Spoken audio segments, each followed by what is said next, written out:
Dobra, zaczynamy. Przedstawiam Kamila Gorga, Trzaskę.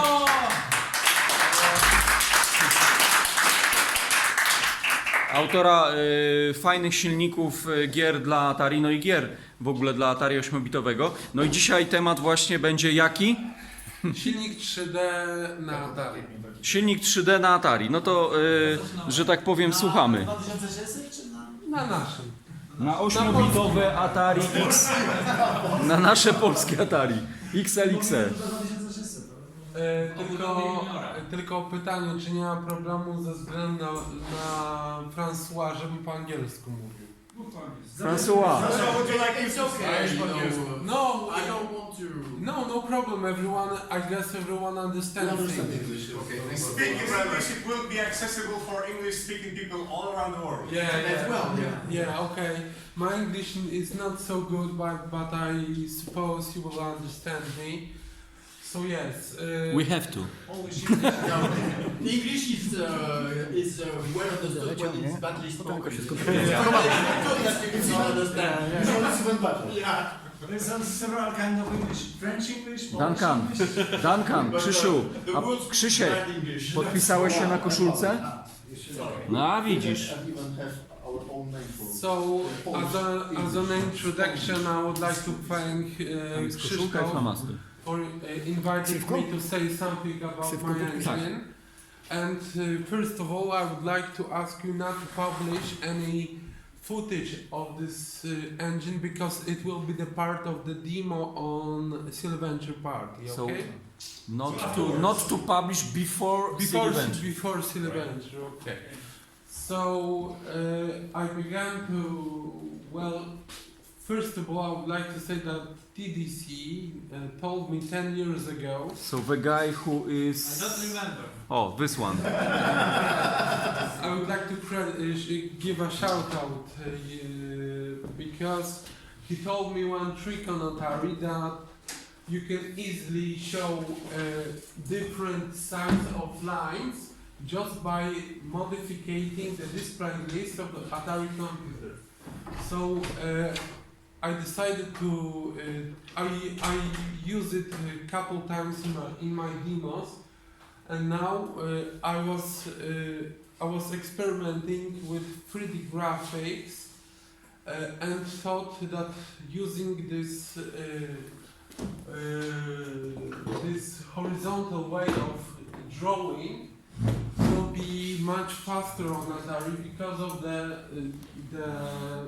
hardware, because of that showing one line of the screen is almost as fast as pointing the address to the display list, and that's all.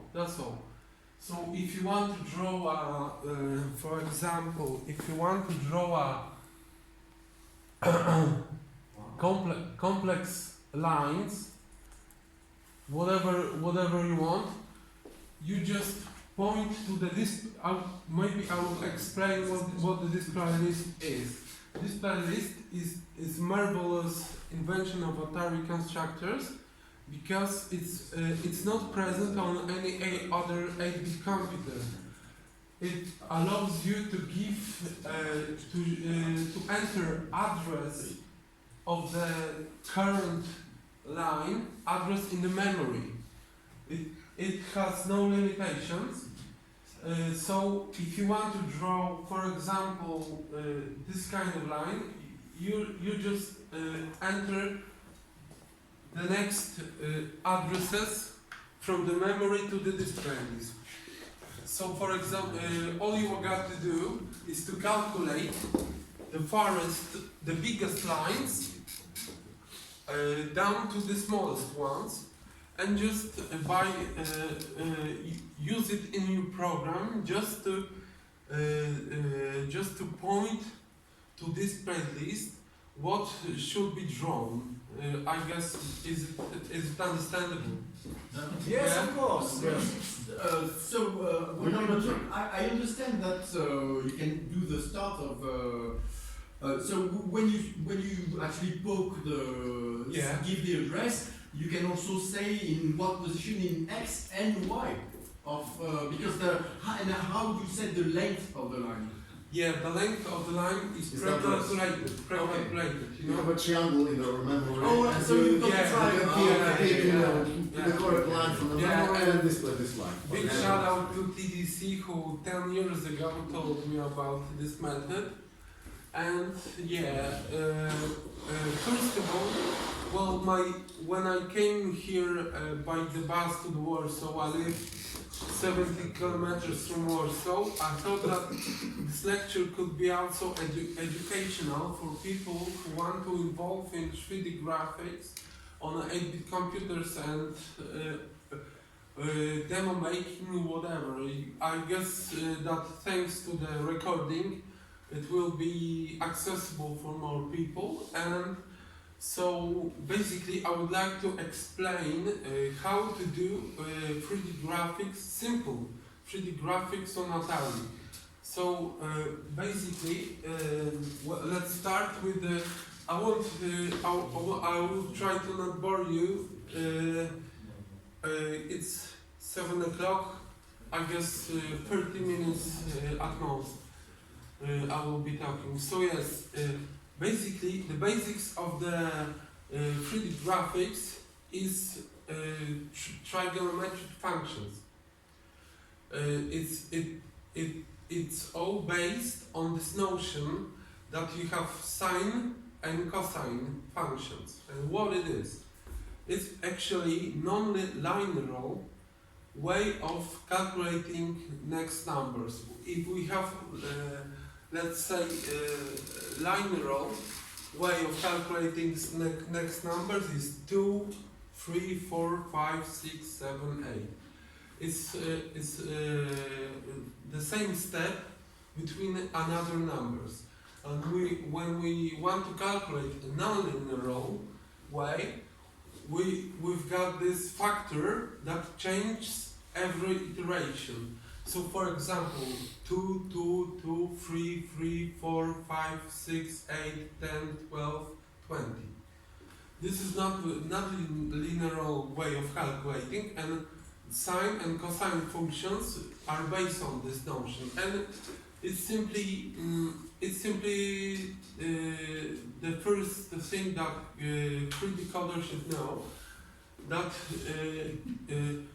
if you want to rotate anything, all 3D graphics is based on rotations and translations. I will explain it later. So if you want, for example, to draw a circle on a 2D plane, you have the length of the diameter, and to draw a circle like this, you just simply multiply the length by the sine and cosine of given angle. For example, when we've got 0 angle like this, the sine is 1 and cosine is 0. So it gives us one full length of the one axis and 0 length of the other axis. So we've got the horizontal line. And when we are progressing through the angles, it shows us the circle. It's just simple as that. And I can show you when we, as you can see, it's moving. You can imagine that this is this way circle, and it's just rotating around the circle like this. No, sorry, like this. And another important thing is translation, because when you've got points, imagine points in 3D axis. When you've got points and rotate them you always rotate them by the 0, 0, 0 point, by the center point. And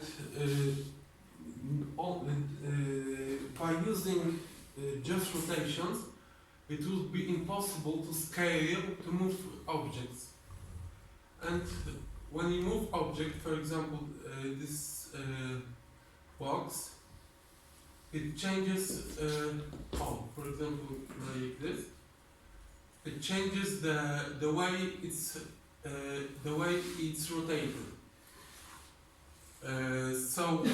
Translation is simply adding constant number to the points we want to rotate. So, for example, if we got point 2, 2, it will rotate like this, you know, and we got point 4, 2, it will rotate like this.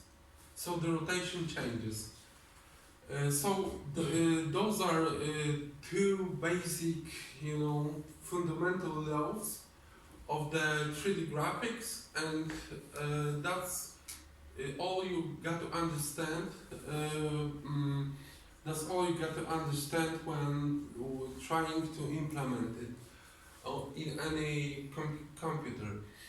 So I will show you now a little bit more what I've done here. The perspective is still to be corrected because I haven't corrected it yet. You've got to for the colors, how you do? Do you have triangles in all the colors? Excuse me? For the colors. Yeah, colors. I will go to that a little later. But yes, as you can see, I will try to show you. The perspective is still not. You can enter the boxes like this, and as you can see, Francis asked about the colors. The colors are simply calculated by taking Z number of each line, making that make the surface. We've got 4 points and 2 lines. Taking the Z, so the depth of the object, and adding it together and dividing by 2. So we got the average Z factor, and when it is closer, it's change the color. So there's still much to do with this engine, but I think it's quite fast. I guess How many frames does it take? I guess 12 frames a second. It's I haven't calculated that, but in our demo we've got double the speed of this engine, and it works really fast. And are you going to put some, fake textures in the Well- hidden pictures with the motifs and things like that? Well, maybe I will give the gradient. No, maybe not the textures, or maybe yes. I will have to There's consider. some cool animation effects you could achieve. Yeah, yeah. Shifting in Y and. Yeah, I'll think about that. Thank you.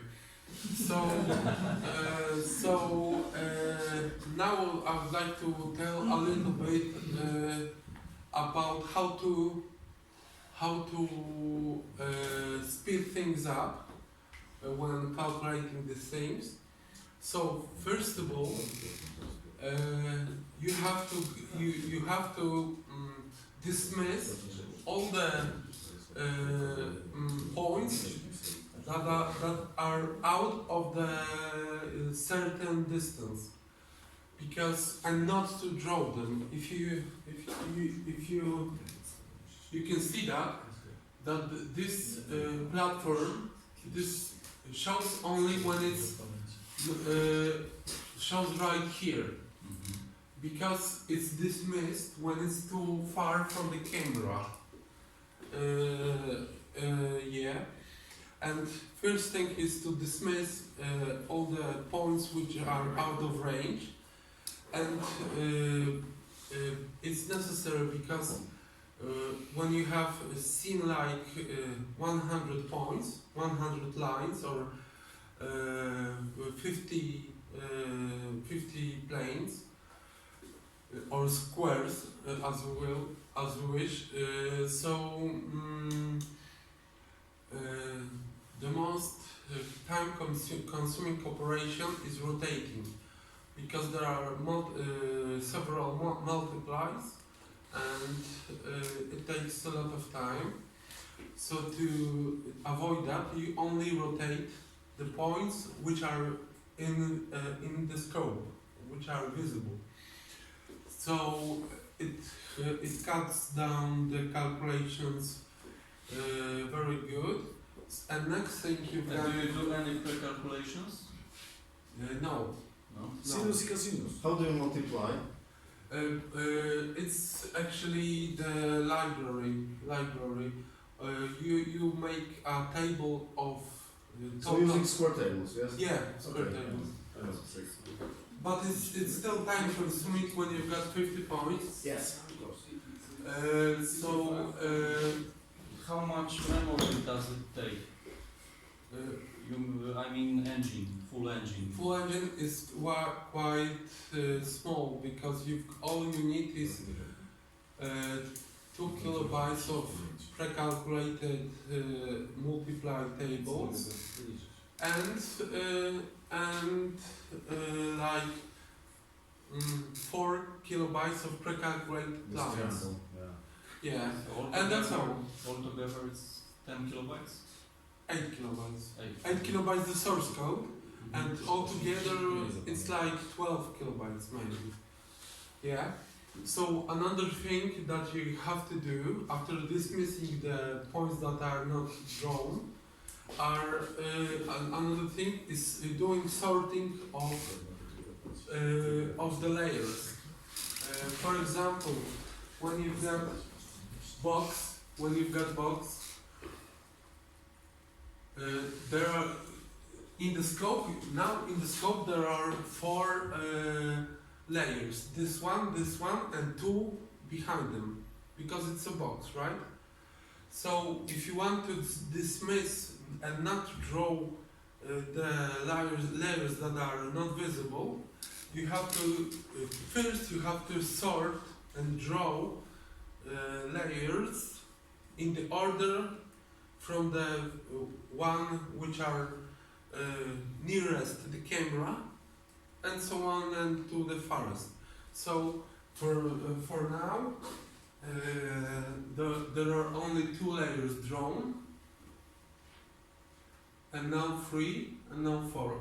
You can see here that it's still not perfect, because the program thinks that this layer, which is here, is covered, but it shows you the idea. But it shows you the idea that you only draw what is necessary, and there are several sorting algorithms. But to speed things up, it's necessary only to do full sort at the beginning of program when you've got all the points.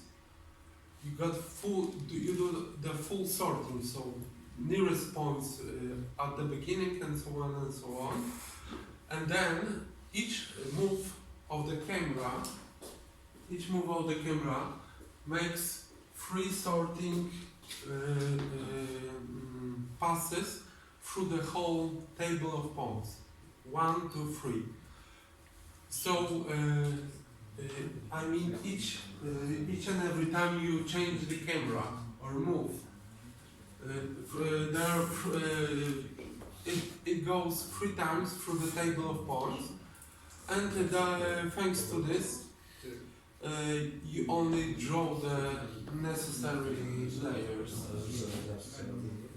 So I don't want to bore you anymore. I guess it will be shown as an animation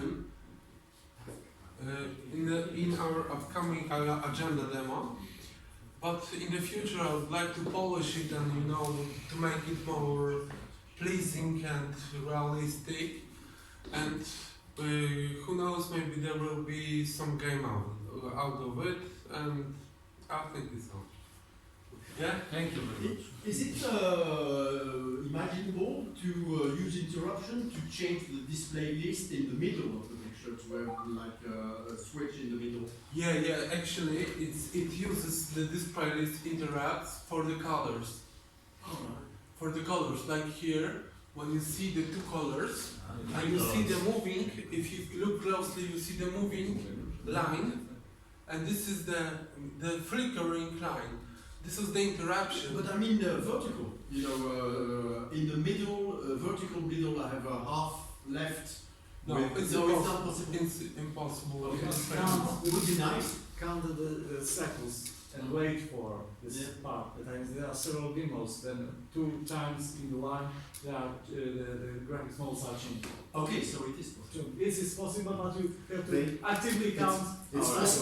Actually, it's possible in Atari to double the sprite using this technique. Yeah, but You can set one X at the beginning of the line and in the middle another X until the GTIA displays the same sprite twice.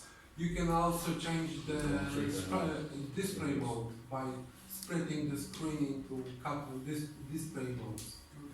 But it's cycle consuming. Kamil, is it only for low resolution, or you can apply the same for high res?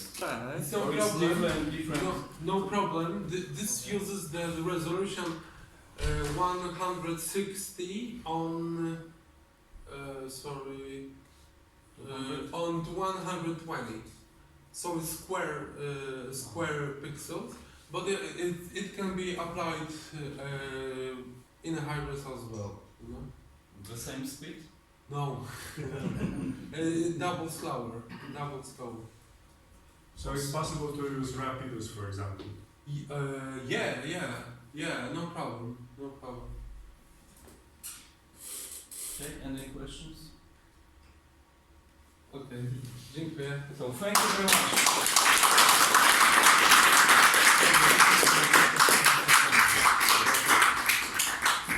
Fajne. W przyszłym roku rozumiem, że zrobisz szybsze. Tak.